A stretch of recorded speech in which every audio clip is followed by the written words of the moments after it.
Bismillahirrahmanirrahim. Assalamualaikum warahmatullahi wabarakatuh. Surah Al-Mu'min adalah salah satu surah yang terdapat di dalam Al-Quranul Karim dan juga dikenal dengan nama Surah Ghafir, yang diangkat dari lafal Ghafir yang terdapat pada ayat ketiga dalam surah ini. Arti dari nama Al-Mu'min sendiri adalah orang yang beriman, yang dinisbatkan kepada kisah seorang laki-laki mukmin dari keluarga Fir'aun yang menyembunyikan keimanannya dan membela Nabi Musa alaihissalam di hadapan penguasa yang zalim. Surah ini termasuk ke dalam golongan surah Makkiyah, karena sebagian besar ayatnya diturunkan di kota Mekah sebelum Nabi Muhammad SAW melakukan hijrah ke Madinah, kecuali beberapa ayat tertentu yang dipersangkakan oleh sebagian ulama turun di Madinah. Jumlah keseluruhan ayat di dalam surah Al-Mu'min adalah 85 ayat, yang menempatkannya pada urutan surah ke-40 di dalam susunan Mushaf Al-Quran. Posisi turunnya berada di dalam kelompok surah Hamim, Hawamim, yaitu rangkaian 7 surah yang diawali dengan huruf potongan Hamim, di mana surah Al-Mu'min bertindak sebagai surah pembuka dari kelompok tersebut. Surah Al-Mu'min memuat pokok-pokok isi yang sangat agung dan komprehensif, di mana inti utamanya adalah PENEGKASAN, terhadap keesaan Allah Subhanahu wa Ta'ala, kebenaran risalah para rasul, serta kepastian datangnya hari kiamat dan pembalasan amal manusia.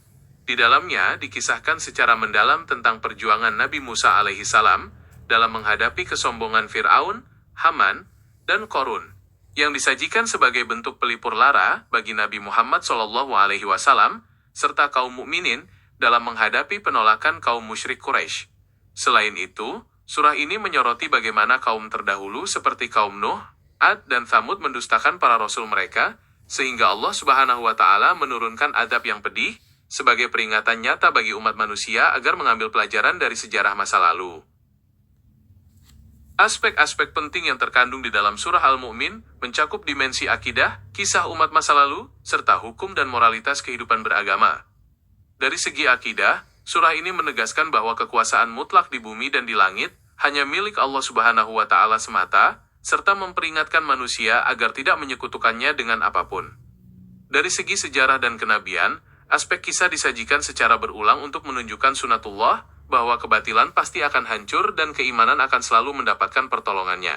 Aspek lainnya adalah dorongan untuk senantiasa berdoa dan memohon hanya kepada Allah Subhanahu wa Ta'ala, di mana Dia berjanji akan memperkenankan doa hambanya yang beriman, sekaligus menggambarkan kedahsyatan hari kiamat ketika segala tipu daya dunia dan penyesalan orang-orang zalim tidak lagi memberikan manfaat apapun bagi diri mereka.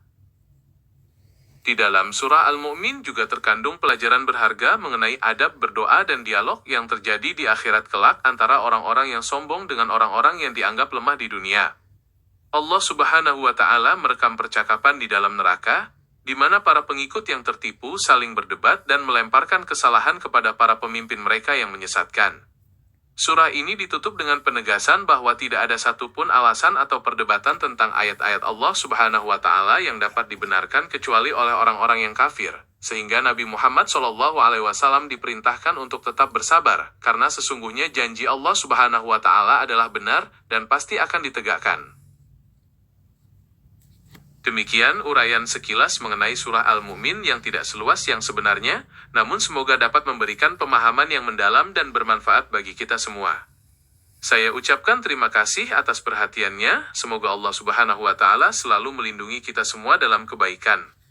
Wabillahi taufiq wal hidayah, wassalamualaikum warahmatullahi wabarakatuh.